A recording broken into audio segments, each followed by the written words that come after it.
Kita membuka dari Lukas pasal yang ke-12, kita membaca perikop yang terakhir. 54 sampai dengan yang ke-59, lalu kita membaca pasal 13 ayat 1 sampai dengan yang ke-5. Lukas 12 ayat ke-54, 13 ayat 1 sampai 5. Saya membacakan untuk saudara, kita membaca bersama-sama. Yesus berkata pula kepada orang banyak, apabila kamu melihat awan naik di sebelah barat, segera kamu berkata, akan datang hujan, dan hal itu memang terjadi. Dan apabila kamu melihat angin selatan bertiup, kamu berkata, hari akan panas terik, dan hal itu memang terjadi. Hai orang-orang munafik, rupa bumi dan langit kamu tahu menilainya. Mengapakah kamu tidak dapat menilai zaman ini? Dan mengapakah engkau juga tidak memutuskan sendiri apa yang benar? Sebab jikalau engkau dengan lawanmu pergi menghadap pemerintah, berusaha berdamai dengan dia selama di tengah jalan, supaya jangan engkau diseretnya kepada hakim, dan hakim menyerahkan engkau kepada pembantunya, dan pembantu itu melemparkan engkau ke dalam penjara. Aku berkata kepadamu, engkau tidak akan keluar dari sana sebelum engkau membayar hutangmu sampai lunas. Pada waktu itu datanglah kepada Yesus beberapa orang membawa kabar tentang orang-orang Galilea yang darahnya dicampurkan Pilatus dengan darah korban yang mereka persembahkan. Yesus menjawab mereka, sangkamu orang-orang Galilea ini lebih besar dosanya daripada semua orang Galilea yang lain, karena mereka mengalami nasib itu? Tidak, kataku kepadamu. Tetapi jikalau kamu tidak bertobat, kamu semua akan binasa atas cara demikian. Atau sangkamu ke-18 orang yang mati ditimpa menara dekat Siloam lebih besar kesalahannya daripada kesalahan semua orang lain yang diam di Yerusalem? Tidak, kataku kepadamu. Tetapi jikalau kamu tidak bertobat, kamu semua akan binasa atas cara demikian. Mari kita masuk di dalam doa, kita minta kehadiran Tuhan. Bapa di dalam surga, pada pagi hari ini kami mohon kehadiran-Mu yang menerangi hati dan pikiran kami, yang membawa kami untuk percaya, dan dengan pertolongan anugerah Tuhan boleh melakukan firman Tuhan di dalam kehidupan kami. Kiranya Tuhan memberkati pemberitaan pada pagi hari ini, hadir bersama dengan kami secara khusus menopang hamba-Mu dan menguduskan kami setiap orang yang hadir pada pagi hari ini dengan kuasa Roh-Mu yang kudus, dengan kuasa firman-Mu. Demi Yesus Kristus kami berdoa, kami bersyukur. Amin.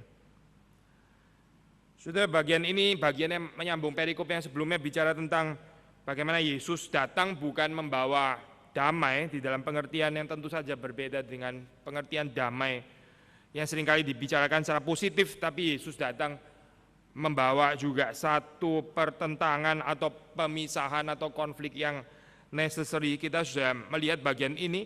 Lalu di dalam penulisan daripada Injil Lukas, ini merupakan satu kumpulan, merupakan satu seri khotbah sedikit mirip seperti yang ada di khotbah di bukit di sini, dikumpulkan, dikolek oleh Lukas sendiri. Perikop-perikop yang kita baca ini menjadi satu kumpulan. Kalau kita membaca di dalam 54 sampai 59 di situ sudah melihat nggak ada paralel, at least di dalam versi LAI ya. Nggak ada paralel dari Matius, nggak ada paralel dari Markus, berarti ini satu special material dari Injil Lukas.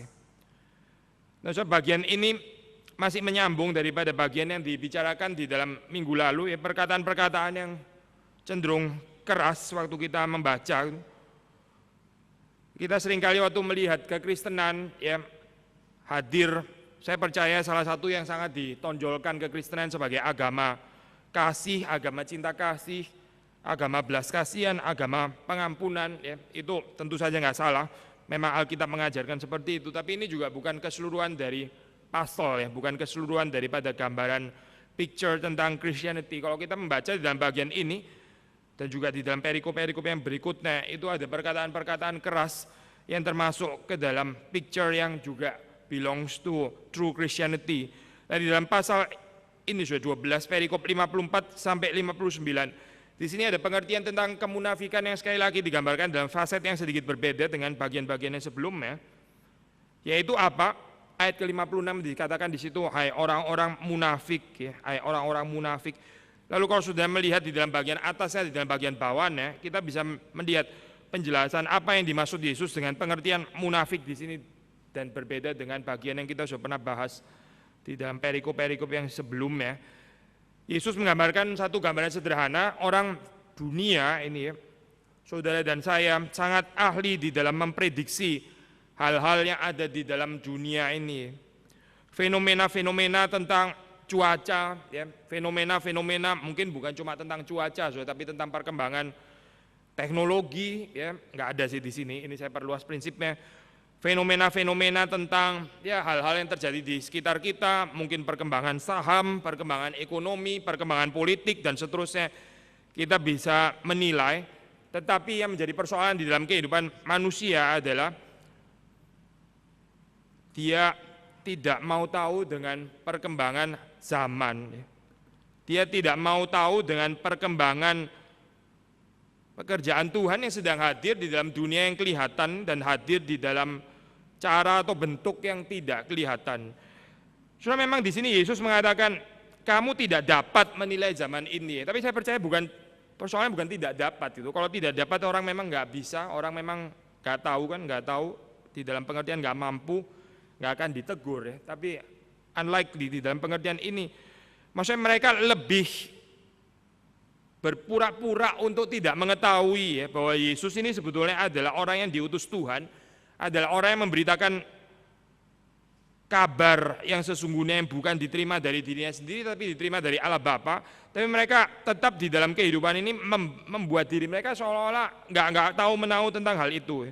Kalau kita melihat di dalam bagian-bagian lain tentang bagaimana Yesus seringkali berpolemik dengan orang-orang ahli seperti ahli Taurat dan orang-orang Farisi.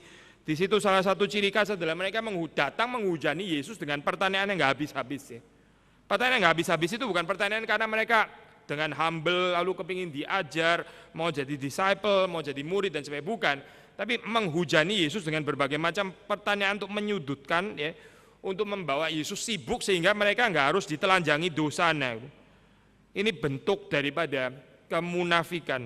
Sekali lagi saya, kemunafikan itu bukan di dalam pengertian ini bahwa mereka betul-betul nggak bisa tahu siapa Yesus. Mereka justru tahu, tapi mereka tahu kemudian pura-pura nggak tahu. Ya, mereka sebenarnya sudah mendengar kalimat yang mereka perlu dengar, tapi mereka terus rasionalisasi dengan pertanyaan-pertanyaan, dengan hal-hal yang terus berusaha untuk menjustify diri mereka. Ini yang menjadikan orang betul-betul jatuh ke dalam dosa kemunafikan. Yesus mengatakan dalam ayat yang ke-57, mengapa engkau tidak memutuskan sendiri apa yang benar? Keputusan iman, terus dipending, terus didelay, terus digeser.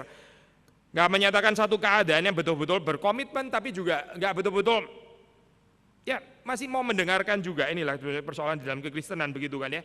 Persoalan di dalam kekristenan itu apa, orang dia mungkin bukan nggak datang ke gereja, datang juga ke gereja, tapi nggak betul-betul ada komitmen untuk mengikut Tuhan. Nggak datang gereja, nggak berani juga. Jadi mereka waktu Yesus berkhotbah, mereka masih mendengarkan juga. Mereka bukan, sudahlah saya nggak mau. Mereka masih tertarik, seperti kayak ada certain ketertarikan. Waktu Yesus mengajar, mereka datang mendengarkan, tapi sambil mendengarkan, sambil menghina, sambil nggak percaya, sambil mempersoalkan, ya sambil jengkel, sambil sempit hati. Tapi lain kali Yesus khotbah lagi, masih datang lagi, mendengarkan lagi. Inilah persoalan di dalam kekristenan nggak jauh berbeda dengan apa yang digambarkan di dalam zaman Yesus ya. Nggak ada keputusan, nggak ada keputusan, ya. Pending, ya, terus jalan. Nanti ada saatnya dan sebagainya dan sebagainya. Yesus mengatakan, mengapa engkau tidak memutuskan sendiri apa yang benar? Di dalam pertanyaan ini, ini implied, terimplikasi bahwa sebetulnya mereka sudah tahu apa yang benar. Karena kalau mereka nggak tahu apa yang benar, Yesus nggak mengatakan kalimat seperti ini, kan? Yesus nggak memberikan penjelasan di sini tentang apa yang benar. Meaning mereka sebetulnya sudah tahu apa yang benar. Pemberitaan tentang firman Tuhan, ya, ajakan untuk mengikut Yesus, untuk memikul salib setiap hari, untuk menyangkal diri, mereka sudah tahu, bukan nggak tahu. Kemarin di dalam khotbah, saya boleh kutip, bukan di khotbah yang di ini, bukan yang di KPIN, tapi di KPIN kali ya. Ini berapa hari kurang tidur, jadi agak susah ingetnya yang mana. Ya nggak terlalu penting sih di mana, pokoknya Patong yang khotbah gitu ya, dia bicara gitu. Banyak orang punya pengetahuan, kalau dibilang tahu sih tahu, Tapi dari pengetahuan itu kemudian juga dia nggak mempunyai kekuatan untuk mengubah dirinya. Gitu. Pengetahuan itu satu hal, tahu sih tahu, tapi dengan kuasa pengetahuan saja. Orang nggak tentu terus punya kekuatan untuk meninggalkan, bukan nggak tentu, pasti tidak mempunyai kekuatan untuk meninggalkan dosanya kalau hanya bergantung kepada kuasa pengetahuan saja. Ya. Ada banyak profesor, ada banyak orang yang pengetahuannya banyak sekali, banyak pengetahuannya saya, tapi nggak bisa meninggalkan kebiasaan yang berdosa, nggak punya kekuatan untuk itu. Tapi dibilang nggak tahu. Waktu Yesus bicara tentang perumpamaan tentang penabur, ya, di situ kan digambarkan ada orang yang mengerti, ya, mendengar dan mengerti, begitu kan ya, mendengar apa, tapi yang terakhir kelompok yang keempat mendengar dan mengerti. Kita sudah pernah bahas bagian ini, saya. Waktu dikatakan tidak mengerti, ya, di situ bukan dikatakan dalam pengertian mengerti hanya dalam aspek dia bisa mencerna, ya, khotbahnya nggak terlalu sulit untuk diterima, logikanya masuk dengan logika saya, bukan di dalam pengertian itu. Istilah mengerti di situ dalam istilah firman Tuhan, mereka mendengar mengerti itu maksudnya adalah orang yang melakukannya. Alkitab nggak memberikan satu gap antara mengerti dan melakukan, itu nggak familiar Alkitab dengan pembedaan kayak begitu. Kita familiar kenapa? Karena kita sudah pernah hidup setelah zaman modern, orang sangat menekankan rasio, ya, sehingga kita memisahkan mengerti satu hal, melakukan satu hal yang lain, begitu kan ya? Karena kita hidup di post enlightenment juga, gitu, setelah abad pencerahan. Tapi dalam Alkitab waktu dikatakan mereka yang mendengar dan mengerti, Yesus nggak menambahkan mereka yang mendengar, mengerti, menyimpan di dalam hati dan melakukannya, nggak perlu kepanjangan. Yesus cuma bilang yang mendengar, mengerti sudah. Karena siapa orang yang mengerti? Yang mengerti yaitu yang melakukan. Ini nggak bicara mengerti. Ngerti. Saya tahu apa yang kamu katakan. Make sense juga sih. Rasional yang kamu bilang itu. Lalu kita bisa mencerna gitu ya secara gerakan logika dan sebagainya. Itu bukan mengerti istilah Alkitab. Istilah mengerti Alkitab itu adalah orang yang melakukan. Sekali lagi, sehingga di dalam perumpamaan penabur itu Yesus nggak merasa perlu untuk menambahkan mengerti plus melakukannya, menyimpan dalam hati. Nggak perlu, karena di dalam mengerti sudah tercakup itu semua. Orang yang nggak melakukan itu nggak mengerti sebetulnya. Yang cuma tanda kutip mengerti di sini itu menurut Alkitab belum mengerti. Kalau dia betul-betul mengerti, dia akan melakukannya. Kalau dia mengerti, kalau dia percaya, dia akan menaatinya di dalam kehidupannya. Nah, maka di sini Yesus menantang mereka untuk mengambil keputusan. Ini bukan berarti lalu bagian ini menjadi rada ke arah Arminian begitu ya. Biasanya kan kita selalu menekankan Tuhan yang memilih, Tuhan yang memutuskan, Tuhan yang memberi kesempatan. Kita sudah sering sekali mendengar poin seperti ini, tapi di sini kemudian ditekankan aspek tentang manusia yang mengambil keputusan. Saya percaya ini nggak berbenturan sama sekali dengan kedaulatan Tuhan, dengan sovereignty of God. Kalau sudah bandingkan juga termasuk di Lukas, kita belum masuk ke perikop ini ya, tentang perumpamaan yang 3 trilogi itu, dari domba yang hilang, kemudian uang atau dirham yang hilang, kemudian anak yang hilang. Saudara membaca di situ gerakannya berbeda di dalam 2 perumpamaan. Yang pertama membicarakan tentang emphasisnya adalah yang kehilangan yang mencari, tapi waktu di dalam perumpamaan yang ketiga itu diberikan ruang yang hilang yang kembali. Seperti kelihatan yang kehilangan tidak mencari, maksudnya bapaknya. Memang bukan di situ tekanannya, memberikan tekanan kepada manusia, termasuk juga di dalam bagian ini. Sekali lagi, ini bukan kalimat yang salah tentu saja, dan nggak berbenturan sama sekali dengan doktrin kedaulatan Tuhan, tapi memberikan satu peringatan, memberikan satu ajakan kepada para pendengarnya untuk mengambil keputusan. Mengambil keputusan itu sesuatu hal yang nggak bisa dilakukan dengan gegabah, ya. Karena itu waktu kita membaca dalam bagian ini, Yesus juga memberikan satu argumentasi ya, di dalam bagian ini, satu gambaran Allah sebagai hakim. Ya. Sekali lagi ya, gambaran Allah sebagai hakim yang siap untuk menyeret setiap orang yang berdosa ke ruang pengadilan. Lalu kalau orang itu nggak bisa membayar hutangnya, dia akan diserahkan ke penjara, lalu dia nggak akan keluar sampai hutang itu lunas dibayar. Ini nggak ada kemungkinan ini sebetulnya. Sekali lagi ya, ini persuasi di dalam cerita yang diajarkan oleh Tuhan Yesus di dalam pengertian bahwa membawa mereka ke dalam pengertian bahwa meskipun kerajaan Allah sudah datang ya, sudah ada di antara mereka, tapi ini bukan berarti terus habis itu selalu ada kesempatan untuk mereka untuk bisa bertobat kapan saja, tidak gitu. Karena akan ada waktunya di mana kairos itu nggak ada lagi, di mana momen itu nggak diberikan lagi, dan orang harus berhadapan dengan penghakiman dari Tuhan. Nah ini tadi yang kita katakan ya, seringkali kita waktu membicarakan tentang Alkitab, membicarakan tentang Yesus Kristus, membicarakan tentang firman Tuhan ya, kita bicara tentang damai ya, damai, kasih, belas kasihan, pengampunan, kesabaran. Saya percaya ada aspek membicarakan dalam bagian ini, tapi Alkitab yang kita kenal ya, Alkitab yang asli ini, kita juga membaca Yesus datang bukan hanya damai, tapi konflik, pertentangan, lalu apalagi penghakiman ya, murka, dan seterusnya dan seterusnya. Ini bagian yang sama, seimbang, sudah ditekankan di dalam kekristenan. Kita nggak bisa mengumbar konsep hanya yang di dalam aspek yang tadi, yang pertama saja, dengan tidak menekankan aspek yang berikutnya ini, yaitu konflik. Dan di dalam bagian ini membicarakan tentang Allah sebagai hakim. Justru apa yang dimaksud dengan damai yang sejati? Di sini kan muncul lagi kata damai.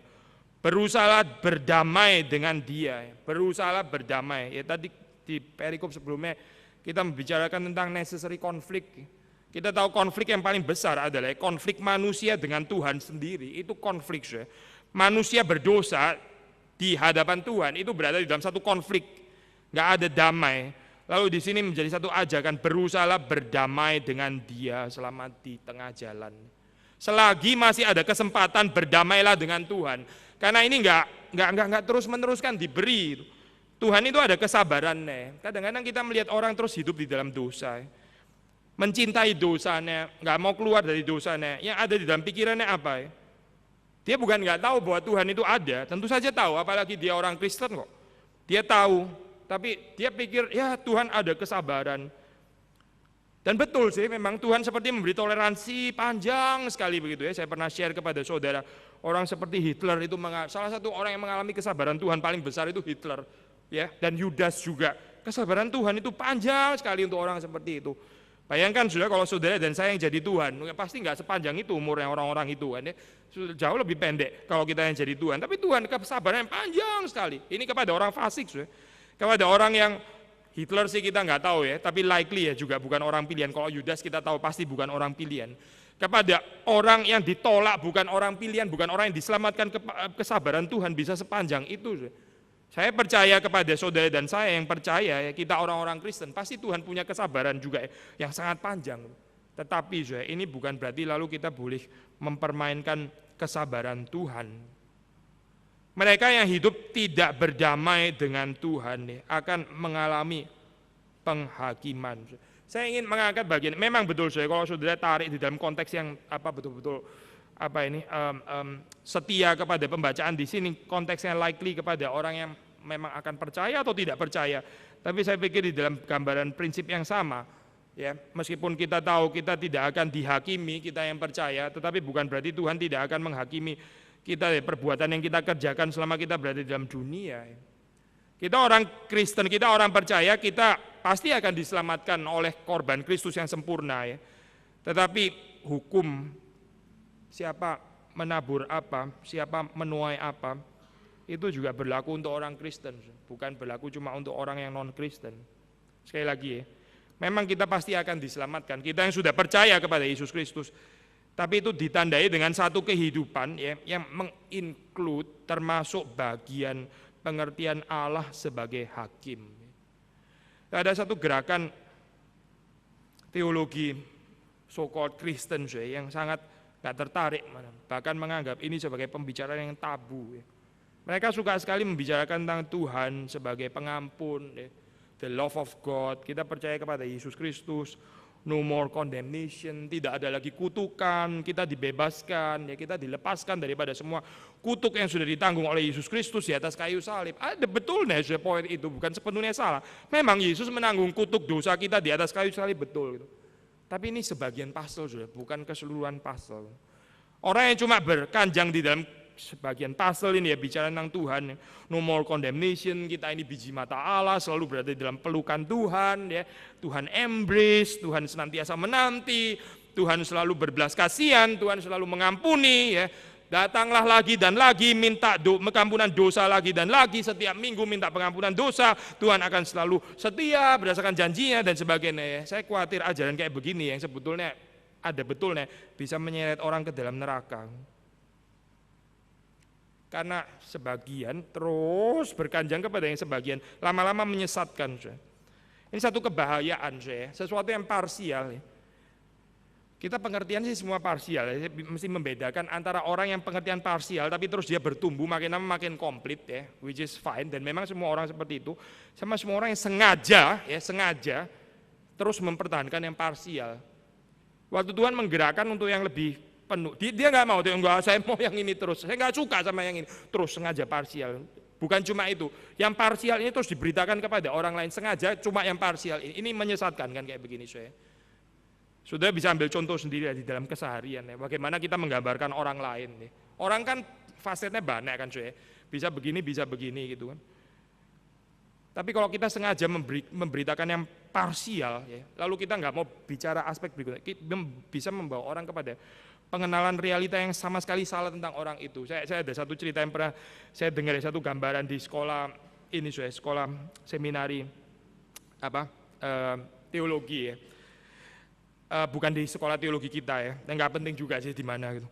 Di salah satu seminari teologi ada satu mahasiswa gitu yang waktu pagi hari pacaran gitu ya, pacaran itu sekolah teologinya sangat pietis, sangat tahu pietis ya, yang hati-hati sekali kalau muridnya pacaran mesti ngomong sama dosennya, sama ke rektor, oh saya pacaran Pak, begitu kan ya, mesti ada izinnya dan sebagainya. Wah sangat pietis gitu, sangat ketat. Lalu ini pacaran, pagi-pagi pacaran begitu ya, terus ada satu dosen liwat pas dia keluar dari ini, oh dia lihat ini, oh ini dia lagi pacaran begitu kan ya, lagi pacaran pagi. Terus setelah itu ya dosen ini keluar nggak tahu kemana begitu ya, dan dia dua orang yang pacaran ini sebetulnya waktu setelah pagi selesai ya mereka belajar kuliah dan sebagainya. Terus waktu sore ya sudah selesai kuliahnya mereka pacaran lagi. Pas pacaran lagi dosen ini balik. Lalu dosen ini ambil kesimpulan, orang ini ya dari pagi sampai sore pacaran terus. Sudah mengerti maksudnya ya? Parsial. Dia nggak tahu apa yang dia lihat waktu setelah pagi untuk siang sebelum sore. Dia keluar gitu. Tapi dia lihat dari parsial, pokoknya di pagi pacaran, saya keluar masuk dia pacaran. Berarti pacaran terus setiap hari ini orang pacaran terus. Mau jadi hamba Tuhan apa ini orang pacaran kayak gini? Akhirnya dia panggil marah-marah. Saya nggak pacaran setiap hari penuh begini Pak, Bapak yang keluar nggak tahu begitu kan. Akhirnya ya dia sadar bahwa pengertian parsial, ya, lalu kita dari pengertian parsial mencoba untuk membangun profiling ya, karakter, kehidupan realita dan sebagainya, banyak melesetnya. Sesuatu yang parsial, ya. Lalu kita bikin gede gitu. Kita ambil kesimpulan sendiri, kita bikin puzzle sendiri, mirip seperti kayak orang yang hidup di dalam paranoia ya. Saya pernah punya satu teman yang punya hermeneutik menakutkan kayak begini ya. Saya agak khawatir dia seperti perlu psikiater gitu, karena setiap kejadian apa bisa ada tafsirannya, terus dia kait-kaitin gitu, ini kejadian gini, orang senyum begini, waktu saya keluar orang lain begini, terus dia kaitin semua, terus dia bikin picture cerita, jalan cerita ya nggak ada sama sekali, sedikit seperti kayak orang terganggu jiwanya gitu. Tapi itu sudah menjadi lifestyle daripada kehidupannya dia. Wah sangat menakutkan ya orang seperti itu. Bangun parsial story, lalu setelah itu menciptakan realita yang dia percaya itu sebagai kebenaran. Balik ke sini sama terhadap Tuhan juga seperti itu. Waktu seorang menggambarkan Tuhan, Tuhan itu baik, pengampun, penuh belas kasihan, kesabaran. Betul sih nggak salah, ini memang benar-benar real, gambaran ini ada. And yet ini bukan keseluruhan aspek pemahaman tentang Allah. Ya.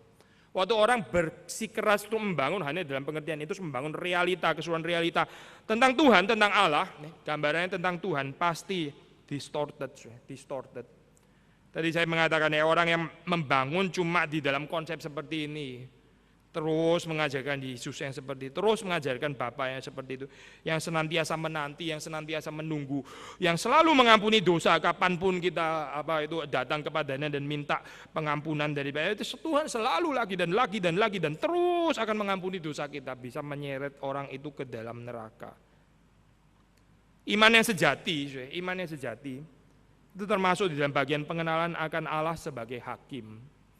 Bukan cuma sebagai juru selamat, sebagai hakim. Bahkan di dalam Injil Matius kalau kita baca, di situ ini agak sedikit berbeda gitu ya. Bagaimana melihat gambaran kehidupan perjalanan seorang Kristen, itu salah satu dasar fondasi etik daripada Matius. Memang ini Lukas ya, bukan Matius. Tapi melihat bagaimana waktu seseorang taat ya, waktu seseorang taat ada reward ya. Waktu seseorang tidak taat, waktu seseorang melawan Tuhan ada hukuman ya. Reward and punishment itu di dalam Matius khususnya sangat kuat ya. Meskipun nggak terlalu kuat sudah di dalam Injil Lukas, tapi waktu kita membaca di dalam perikop berikutnya yaitu 1-5 ya. Bagaimanapun ini konteks pembicaraan tentang perikop ini diwarnai dengan kaitan kepercayaan teologi yang seperti itu ya. Di dalam perjanjian lama, teologi seperti ini sangat akrab ya. Satu teolog namanya Koch itu memberikan satu istilah ya, Ditz consequence teologi atau doctrine of Ditz consequence theory, yaitu apa? Kepercayaan ya, ini khususnya dari wisdom books ya, dari kitab-kitab puisi di dalam perjanjian lama.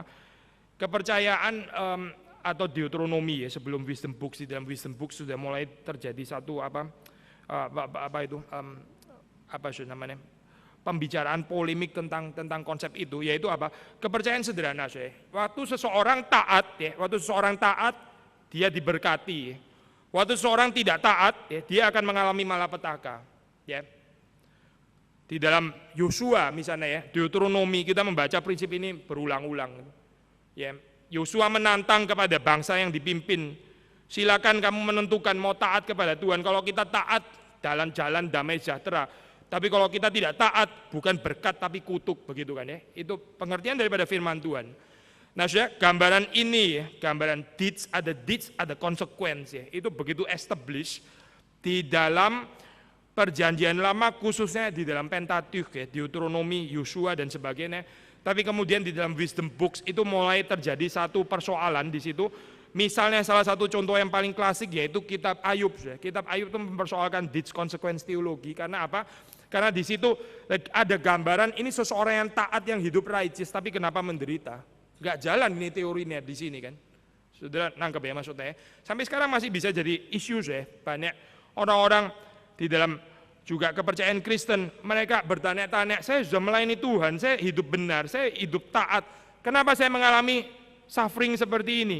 Mengapa saya menderita? Kenapa tiba-tiba ada sakit penyakit masuk di dalam kehidupan saya? Lalu teologi tertentu mengatakan, oh enggak mungkin itu, enggak mungkin. Karena orang yang hidup benar enggak akan mengalami seperti itu. Terus bersikeras di dalam ini ya, teologi apa itu, Pentateuch yang belum dilengkapi oleh perspektif wisdom books dan sebagainya. Waktu kita membaca kitab Ayub, memang indeed itu menjadi satu kesulitan kan ya, di mana waktu seseorang righteous, dan ini righteous bukan GR ya, bukan rasa self-righteous, Ayub betul-betul righteous itu dikonfirmasikan oleh Tuhan sendiri. Di bumi nggak ada orang seperti dia ya. Saya nggak ada cukup waktu membicarakan tentang ini, tapi kalau sudah membaca itu julukan di dalam Ayub itu sampai ada klasternya itu double ya. Kalau Abraham dikatakan apa dan apa begitu ya. Ntar yang lain Noah dikatakan apa dan apa. Kalau Ayub itu 1, 2, 3, 4 itu sepanjang perjanjian lama nggak ada orang mendapat julukan sampai 4 semuanya kayak begitu, kecuali satu-satunya Ayub. Not even Yosef, not Daniel, bukan Abraham, bukan Yesaya, bukan Yeskiel, bukan semua yang lain, kecuali satu-satunya yaitu Ayub yang dapat julukan sampai 4 kayak begini ya. Itu Ayub, berarti konfirmasi ada dari Tuhan sendiri, ini orang benar ya, orang yang apa itu hidup righteous, sadik, tamim dan sebagainya. Oh, itu kalimatnya komplit sekali. Lalu dari situ Tuhan mendemonstrasikan ya kehidupan kesalehan Ayub sampai iblis akhirnya tertarik untuk menggocoh dan menggoda dia. Tapi di dalam kitab itu, waktu kita membaca, ya, yang menjadi persoalan memang itu kan ya, orang benar ternyata bisa menderita. Orang benar bisa mengalami keadaan seperti itu. Orang benar bukan selalu dibebaskan daripada sakit penyakit, lalu semuanya berada seperti dalam perlindungan berkat Tuhan, nggak pernah kena malapetaka sama sekali. Atau sebaliknya, kalau orang sakit, kalau orang kena malapetaka dan oh itu pasti ada dosa begitu kan ya. Ini too simple gambaran seperti ini. Saudara kalau membaca di dalam kitab Ayub, teologi itulah bukan yang dipercaya oleh teman-teman Ayub, karena mereka nggak bisa berpikir lain. Sekali lagi ya, taat berkat, tidak taat kutuk, ya. As simple as that kan logikanya, taat berkat, tidak taat kutuk. Nah sekarang lihat keadaan Ayub, mana? Lebih mirip keadaan berkat atau kutuk? Kayak lebih mirip kutuk. Kalau begitu apa sudah? Ya sudah, pasti apa? Pasti nggak taat. Makanya teman-temannya Ayub terus menerus insist, sudahlah kamu nggak usah kayak begitu, ngaku aja dosamu apa. Dosamu apa, kasih tahu, sudah kasih tahu, kita doa minta ampun sama-sama. Karena Tuhan Maha Pengampun dan sebagainya. Ayub insist, saya salah apa memang? Memang saya melakukan apa sampai saya mesti menerimanya? Ayub terus mempertahankan apa itu integritas saya. Waktu kita membaca di dalam salah satu pasal dalam kitab Ayub bagaimana dia menyatakan kehidupan yang indeed saleh itu. Saya melakukan apa lalu dia melis itu integritasnya. Adakah yang ini, adakah yang adakah ini, adakah aku peras, adakah aku memperhatikan apa itu anak darah dan sebagainya dan menginginnya dan sebagainya. Adakah aku melakukan ini, semuanya dikatakan Ayub nggak melakukan semuanya itu. And yet still kenapa mengalami pengalaman kutuk seperti ini, kenapa mengalami malapetaka seperti ini. Nah, di dalam latar belakang ini ya, di consequence teologi teori, kita membaca perikop pasal 13 ayat 1 sampai 5. Di situ ternyata ya, meskipun sudah ada kitab Ayub, sudah ada Ekklesiastes, sudah ada Mazmur dan sebagainya, bagaimanapun orang Israel masih berpikir seperti ini juga. Waktu di sini dikatakan ya, gambaran ada orang-orang Galilea, darahnya dicampurkan dengan darah korban yang mereka persembahkan. Ini betul-betul kekejian ya, untuk satu gambaran orang Yahudi itu darah ya, darah itu kan melambangkan kehidupan orang itu sendiri ya, darahnya. Kalau itu dicampur dengan darah korban itu nggak kebayang sama sekali. Ini betul-betul satu persembahan kekejian ya. Seperti kayak mempersembahkan anak terus hidup-hidup dikorban, itu kekejian kan di hadapan Tuhan. Pilatus melakukan satu ritual yang benar-benar unthinkable seperti ini ya, yang betul-betul membuat satu skandal untuk kepercayaan Israel, sangat menakutkan. Orang nggak pasti berpikir ini orang sampai begitu mengalami seperti itu ya. Ini pasti orang luar biasa berdosa. Seperti Ahab waktu mati ya, lalu darahnya dijilat anjing, itu sudah najis luar biasa. Sampai dijilat-jilat anjing, waduh ini orang pasti kena kutuk. Ini orang yang sama sekali hidup nggak benar sampai kematiannya seperti itu. Lalu di sini bukan cuma dijilat anjing, malah dicampurkan dengan darah korban lagi. Yang mereka persembahkan luar biasa ya, sangat-sangat jijik. Jangan sangat-sangat keji. Mereka nggak bisa berpikir lain, orang yang menderita seperti ini nggak ada kemungkinan lain kecuali mereka hidupnya pasti nggak taat. Saya beberapa kali pelayanan di Singapura, saya mungkin juga pernah sharing kepada saudara gitu, kesulitan waktu melayani ya, ini orang-orang sakit yang dilayani oleh orang Kristen tertentu dengan teologi tertentu ya. Lalu terus mereka ya mirip seperti teman-temannya Ayub. Sudahlah, kamu sebenarnya dosa apa? Kalau nggak ada dosa nggak mungkin kena kanker kayak begini. Makin depresi, kankernya makin naik ini ya, Pak. Bagaimana ya? Orang datang bukannya menghibur, bukannya melayani, tapi terus masuk ke dalam judgement seperti itu. Gampang sih, kalau orang menderita kita datang dengan judgement, itu gampang sekali memang. Kita memang juga nggak terlalu mengerti penderitaan mereka, langsung aja datang dengan judgement gitu, kita detach langsung kan. Kamu yang ada di bawah, saya yang ada di atas, terus khotbah teriak-teriak itu pasti ada dosa yang salah. Saya bukan mengatakan nggak ada orang yang menderita karena dosa, ada orang memang, dan bukan sedikit juga orang menderita memang dihukum Tuhan karena dia tidak taat, pasti memang ada. Tapi kita nggak bisa menarik kesimpulan semua orang yang menderita pasti karena dosa yang mereka lakukan sehingga mereka terus kemudian mengalami kutukan, mengalami punishment yang dari Tuhan. Waktu kita membaca di dalam bagian ini sama ya. Waktu melihat orang-orang yang mengalami satu malapetaka seperti itu, Yesus menyoroti kejahatan manusia yang lebih daripada sekedar menjudge mereka, tapi juga sebetulnya sekaligus menjudge mereka, menganggap mereka kamu pasti berdosa karena kalau tidak kamu nggak mungkin mengalami kesulitan seperti ini. Lalu bersama dengan itu menempatkan diri lebih tinggi. Ini yang celaka ya. Betul-betul celaka. Ya, teman-temannya Ayub waktu bicara kepada Ayub, sudahlah kamu mengaku dosa, pasti ada yang salah. Something is wrong with your life. Kalau enggak kamu enggak seperti ini. Itu bukan cuma sekedar judgment terhadap Ayub, ya, tapi implied di dalamnya. Kamu bersalah dalam kurung, ya. Kami tidak. Kamu coba lihat kehidupan kami. Saya enggak sakit, saya enggak bangkrut. Saya oke, saya sehat. Kamu coba lihat. Ya. Bersama dengan itu timbul self-righteousness. Salah satu musuh paling besar yang dibicarakan Yesus terus-menerus di dalam Injil. Self-righteousness. Merasa diri lebih baik daripada orang lain. Merasa lebih beriman, merasa lebih cinta Tuhan, lebih mengasihi Tuhan, lebih dekat kepada Tuhan, lebih mengerti isi hati Tuhan, lebih reform Injili. Sama, self-righteousness. Self-righteousness itu musuh di dalam kekristenan. Pak Yesus mengingatkan mereka, bukan. Kamu jangan berpikir orang-orang ini lebih besar dosanya daripada semua orang Galilea yang lain. Itu too simple berpikir seperti itu. Mengalami malapetaka besar, dosa lebih besar. Ya, mengalami kebahagiaan berarti taat. Kebahagiaan lebih besar berarti apa? Ketaatan lebih besar. Ini doesn't work, gambaran kayak begini too simple. Sekali lagi ya. Ada betulnya, karena apa? Pentateuch mengajarkan itu. Sekali lagi ya, sudah bisa membaca di dalam Yosua, di dalam Deuteronomi ya. Ajakan untuk taat, orang yang taat akan diberkati, yang tidak taat akan mengalami malapetaka gitu ya. Kamu dan rajamu itu ketika kamu berusaha untuk memelihara perjanjian ini, maka kamu akan berhasil begitu kan ya. Tetapi jika kamu menyimpang daripada jalan Tuhan, maka kamu dan rajamu itu kamu akan mengalami apa-apa kebinasaan, malapetaka dan sebagainya. Ini ada sudah di dalam perjanjian lama, itu bukan ajaran yang salah. Tetapi sekali lagi ya, ini parsial, nggak komplit ini ajaran. Nah, sesuatu yang parsial ya, terus habis itu dibentangkan semua jadi big picture ya. Itu bahaya sekali sudah teologi seperti ini. Saya percaya sudah salah satu ini kepercayaan di dalam teologi reform Injili, komitmen untuk terus-menerus menggali kekayaan Alkitab. Kita nggak bilang teologi reform Injili itu sempurna seperti Alkitab sendiri, tidak. Tapi di dalam spirit kepercayaan reform Injili, kita berusaha untuk mengenal bukan cuma 1-2 pasal, tapi keseluruhan pasal yang betul-betul dibicarakan di dalam Alkitab.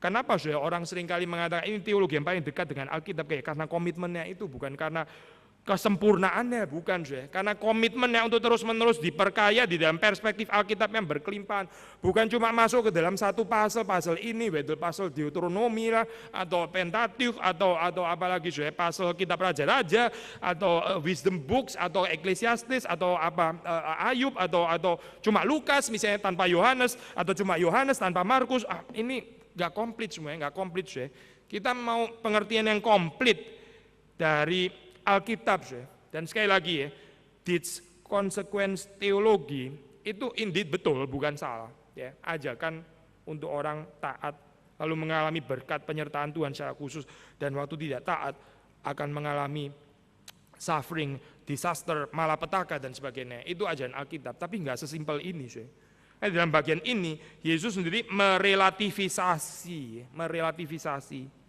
Saudara perhatikan deh, Yesus nggak mengatakan bahwa keadaan malapetaka ini kalimat bisa agak kompleks ya. Sekali lagi saya coba di dalam penjelasannya lebih sederhana ya. Kita mengatakan bagian ini kan sedang berpolemik dengan ajaran Deeds consequence theory gitu kan ya. Tapi saudara perhatikan sebetulnya di dalam penjelasan Yesus nggak mengatakan ya bahwa malapetaka yang mereka terima ini nggak ada hubungannya dengan dosa. Yesus nggak mengatakan itu loh. Ya, karena apa? Karena di sini mengatakan waktu di situ bicara jikalau kamu tidak bertobat, kamu semua juga akan binasa atas cara demikian. Saudara masih bisa mengikuti saya nggak ya? Ini agak perlu konsentrasi saya. Jadi begini saya. Di dalam bagian yang lain misalnya, waktu kita membaca ya, Yesus merelativisasi pembicaraan kaitan antara malapetaka dan penyebab dosanya. Itu direlativisasi. Ada orang tanya, dia ini buta ya. Buta itu sebetulnya siapa yang salah? Apakah dia buta karena orang tuanya yang melakukan dosa, atau dia buta karena dosanya sendiri? Begitu kan ya? Kaitan antara ini suffering, penderitaan, sakit, penyakit dengan dosa. Ya. Terus pertanyaannya dibagi dua, dosa siapa? Dosa dia sendiri atau dosanya orang tuanya? Begitu kan ya? Yesus merelativisasi bagian ini. Soalnya Yesus mengatakan, saya nggak mau bicara ini dosanya siapa. Kita lihat vektor ke depan, bukan vektor ke belakang. Vektor ke belakang itu kita nggak sedang bicara. Kita bicara vektor ke depan, itu bukan karena dosa ini atau dosa ini, tetapi supaya kemuliaan Tuhan dinyatakan. Berarti vektor ke depan kan, cuy. Nggak membicarakan vektor ke belakang tentang dosa. Tapi waktu kita membaca di dalam bagian ini, cuy, Yesus bukan mengangkat sepenuhnya kaitan antara malapetaka, ya, sakit penyakit dan sebagainya, kematian dengan dosa. Terus mengatakan, enggak, ini enggak ada hubungannya sama sekali dengan dosa. Tidak, saudara. Yesus enggak mengatakan seperti itu. Yesus mengatakan apa? Kamu jangan berpikir kalau seseorang mengalami malapetaka, kematian, ya, terus kamu tidak, itu berarti dia karena dosanya lebih besar daripada kamu, and therefore dia malapetaka, lalu kamu belum nggak mengalami malapetaka, maka kesimpulan saya dosa nggak sebesar dia. Oh tidak, Yesus mengatakan dosamu juga sama besarnya dengan dia, tapi ini kesabaran Tuhan sedang dinyatakan. Kalau kamu tidak bertobat, kamu akan mengalami hal yang sama seperti mereka. Berarti di sini Yesus affirm this consequence theory. Indeed ada kaitan antara malapetaka dan dosa. Tapi mau menyatakan apa sih? Kita yang sehat, kita yang belum kena kanker dan sebagainya, kita yang belum bangkrut dan sebagainya. Ini nggak menyatakan sama sekali bahwa kita hidup lebih baik daripada orang lain, itu yang dikatakan Yesus. Saudara mengerti ya? Waktu kita melihat orang menderita, kita seperti bisa berpikir ini orang pasti ada dosanya. Ini orang pasti ada sesuatu yang salah di dalam kehidupannya, maka mengalami hal seperti ini. Memang mungkin betul, mungkin seseorang menderita betul-betul karena ada dosanya. Tapi jangan lupa, kita yang nggak menderita bukan berarti kita jadi nggak ada dosanya atau dosanya lebih kecil daripada mereka. Waktu kita belum menderita, cuma menyatakan kesabaran Tuhan masih sedang ditahan untuk saudara dan saya. Bukan mengatakan kita lebih baik, bukan mengatakan kita lebih righteous, bukan mengatakan kita lebih saleh dan lebih benar. Dan karena itu kita tidak menderita, bukan. Ini mengatakan apa? Mengatakan bahwa Tuhan masih memberikan kepada kita kesempatan untuk bertobat, ya. Kesempatan untuk bertobat. Tapi kesempatan ini bukan selama-lamanya. Terus kalau kita menganggap sepi kemurahan Tuhan, kita menganggap sepi kesabaran Tuhan, kita terus pending, mengulur-ulur waktu. Yesus mengatakan kamu akan binasa juga atas cara demikian. Di dalam kedaulatan Tuhan, di dalam kedaulatan Tuhan, nggak ada orang bisa menasihati dia. Siapa dikasih kesempatan waktu bertobat itu berapa lama? Itu di dalam kedaulatan Tuhan. Kita nggak bisa mengerti. Kadang-kadang ada satu keadaan gambaran ya, yang kita pikir seharusnya masih boleh ada kesempatan. Tuhan nggak kasih kesempatan lagi. Ada gambaran sudah orang kayak begini nggak usah dikasih kesempatan lagi. Sudah terlalu banyak menyia-nyiakan anugerah Tuhan. Ternyata kesabaran Tuhan masih dinyatakan dalam diri orang itu panjang sekali. Hati-hati ya, kalau kita termasuk adalah orang yang seperti ini. Jangan kita mempermainkan kesabaran Tuhan, jangan mempermainkan penantian Tuhan. Tapi seperti dikatakan di sini, putuskanlah, ambil keputusan. Di dalam kekristenan sebetulnya cuma ada dua kategori. Either seorang itu beriman ya dan mengikut Tuhan dengan sungguh-sungguh, dengan dari kedalaman hatinya, atau enggak ikut sama sekali dan enggak mau tahu sama sekali. Gambaran kekristenannya abu-abu ya. Yang ini sebetulnya gambarannya nggak apa ini, nggak ada itu. Either kita mengikut Tuhan atau nggak mengikut sama sekali. Sudah either or.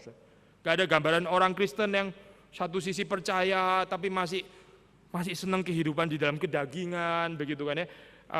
Satu sisi percaya kepada Yesus Kristus tapi terus kemudian nggak berbuah, begitu. Nggak ada, nggak ada. Itu kita percaya mengikut Tuhan, berbuah lebat, atau nggak percaya sudah begitu saja. Nggak ada gambaran di dalam penabur itu. Ada orang yang mendengar, kemudian agak mengerti, seperempat mengerti, lumayan mengerti, dan sangat mengerti. Nggak ada, nggak ada. Either mengerti, melakukan, mendengar, mengerti, meaning melakukan, atau nggak mengerti sama sekali, nggak melakukan, dan binasa. Nggak ada gambaran yang lain. Cuma ada dua gambaran itu saja. Saudara dan saya, kita diundang, kita di-encourage untuk masuk ke dalam kehidupan seperti ini. Sekali lagi, seperti yang Yesus kehendaki. Perikop yang terakhir mengingatkan kita tentang bahaya self-righteousness. Di dalam dunia kita berurusan dengan banyak penderitaan. Atau kita melihat penderitaan orang lain. Orang yang bijaksana, dia merefleksi dirinya. Ini Tuhan seperti memberi cermin. Waktu kita melihat orang menderita, itu kalau orang sakit penyakit, ini sebetulnya saya juga bisa kena kayak begini, sudah harusnya kena. Kenapa kok sekarang saya masih sehat? masih ada anugerah Tuhan, masih ada ulur waktu Tuhan. Tuhan masih memberikan kesempatan kepada saya. Dan bukan berpikir, kenapa ya orang ini pasti ada sesuatu yang nggak benar, pasti imannya kurang, makanya dia sakit. Itu self-righteousness semuanya, saudara. Merasa diri semuanya lebih baik daripada orang lain, nggak akan membawa kita lebih dekat kepada Tuhan. Tapi orang yang betul-betul rendah hati, waktu melihat keadaan penderitaan, lalu mengaitkan dengan dosa, bukan cuma dosa yang orang itu, tapi dosa saya juga. Saya belum menderita, saya belum sakit penyakit, belum kebangkrutan dan sebagainya, belum. Kenapa? Tuhan masih menanti pertobatan di dalam kehidupan saya. Kiranya Tuhan memberkati kita semua. Mari kita masuk di dalam doa. Tuhan, kami bersyukur untuk firman Tuhan, dan kami ingin supaya sekali lagi Tuhan memupuk kerohanian kami. Ini kami boleh menghidupi perikop demi perikop yang kami renungkan, yang kami dengar melalui pembahasan daripada Injil Lukas ini. Terima kasih Tuhan untuk semua cinta kasih-Mu. Kami berdoa supaya Tuhan memberkati setiap daripada kami, memberikan pertumbuhan yang Tuhan sendiri kerjakan melalui kuasa firman. Demi Yesus Kristus kami berdoa. Amin.